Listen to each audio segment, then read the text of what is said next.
knowledge on your punk ass. Good morning to you. This is another episode of 101 on the Topps Kick app. What's going to happen today is I'm going to let you know how to be a little bit more successful with trades. One of my subscribers was like, hey man, let people know about filtering. Filtering is such an important aspect on whether or not you can get a trade completed. And it's very underutilized in my opinion, especially for the new guys. So I'm going to teach you how to filter and how to be a little bit more successful with trades. Here we go. Alright, so here I have my phone up at the ready. What I want to do first is use an example of what I'm talking about before I go into the filtering process, okay? So as far as successful trades, we'll look right here, and first of all, look at this first one, okay? This guy has 250 trades, and I can see why he's 2.5 stars. He's going after a Chase relic, right, which have a pretty good boost. And on top of that, what is he giving me? He's giving me a card that I have at least one of. I mean, it's awful, right? 2 old schools, a young star. Come on. I mean, those 4 cards alone, yeah, they're great for the chase sets and all that, but I already have them. You don't even bother looking to see. You just throw those out there, and that's why that happens right there. Oops, I tried to use my mouse. That's funny. But I'll decline that. Do a little bit of that. Do a little bit of that. Boom. That should help your little average there, huh? Oh, wow, that just popped in. Ugh. Love to do it, man, but it doesn't make any sense for me. I mean, this is kind of another trade. I see what he's getting at. You know, he's like, well, maybe he'll like Arteta better, but I mean, I already have the blue Arteta, so that doesn't do me any good, right? So what am I really trading? I'm trading, I don't know. This trade doesn't make much sense to me either. So we'll decline that. But more importantly, I'll do that one later because I like to think about him before I rate him sometimes. So this guy here, Kyle to Hughes, this is perfect example, man. This is why I have this video out for you. You're sending me the Shaqiri I already have one of, but then you're going for a single of mine. Let me tell you something. If I have that young star, what you want to do is filter to see if I have the other young stars. And if I do, you can assume I'm going for that entire set. So you can assume that I'm not going to trade that, and especially for a card I don't need. You know what I'm saying? So that doesn't make any sense to me. So we'll decline that. Boom. 1 star. Boom. Now, this next guy, well, that one just popped through. That's a weird trade. Anyway, this Machimuchi. Hey! Love the name. Absolutely love the name. But this is what I consider, when I see this, the thing that's going through my mind, besides that little rat that's spinning in the wheel, is that's a selfish fucking trade. And here's why. In your mind, you're thinking, I'm giving you a lower count SIG for a dupe you have. And you're absolutely right. However, Xhaka is a little bit more popular. 1. 2, what are you doing for me? Trade should be win-win, right? It should be about needs, helping each other out. This helps you. I see how it helps you. Explain to me how it helps me. I don't mind helping people all day. I do giveaways all day, so don't think I'm just being selfish.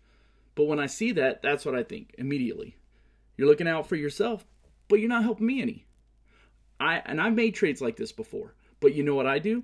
I add a little bit to my side. I overpay just a little bit to let them know, look, I know it's not doing anything for you except for maybe a little overpay or something. You got to think about those things. This trade right here, it had no chance at success. And it had no chance of getting above a 1 star. Now, let's go into the filtering. That's the number one thing I'm talking about. So what I'm going to do is I'm going to go into the article right now, and I'm going to look at just someone random that's in there right now. All right. Barkley or Lukaku? Good question. Drayton. Boateng mint for sale. Perfect example. He has no idea I'm doing this. I'll offer what I consider decent trade, and I'll show you why. Okay. Maybe. Someday. So, he's actually got some decent cards. I want all of those cards, Drayton. All of those cards, buddy.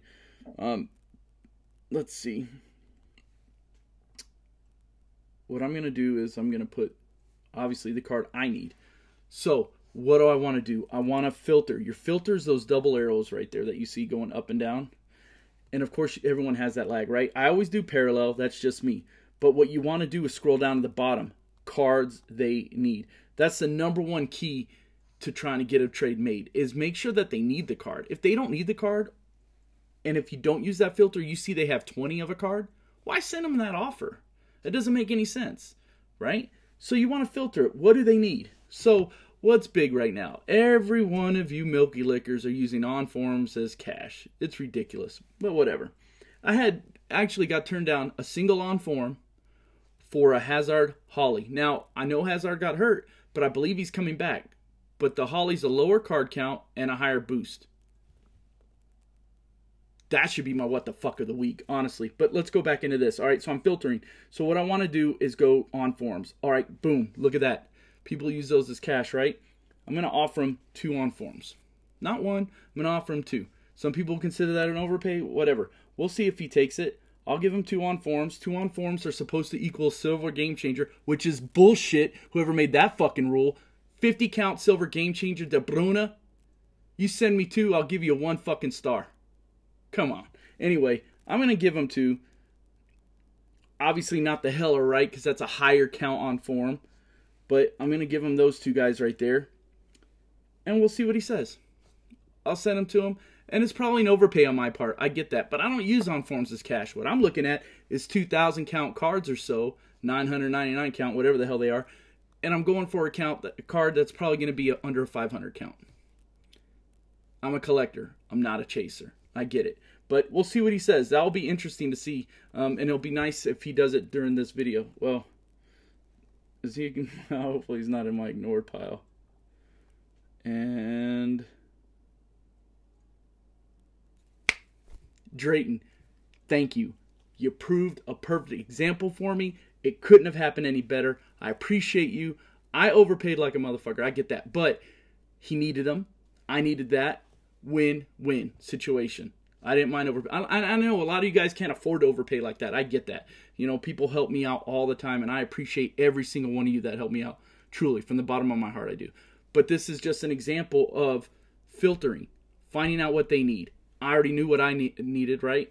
Right from the article. You can also do it from the fan feed. The best thing to do, if you're looking for a particular card, go to fan feed. Use the search button. Search for the card you're looking for. Now look, sometimes they'll put selling this, right? The card you're looking for, and they'll put an LF. That's what they're looking for. And if you have those, match them up. Regardless, use your filters, guys. It will help you with better success in trades. I really hope this lesson helped you out today. And until next time, T-Bone out. Like, subscribe.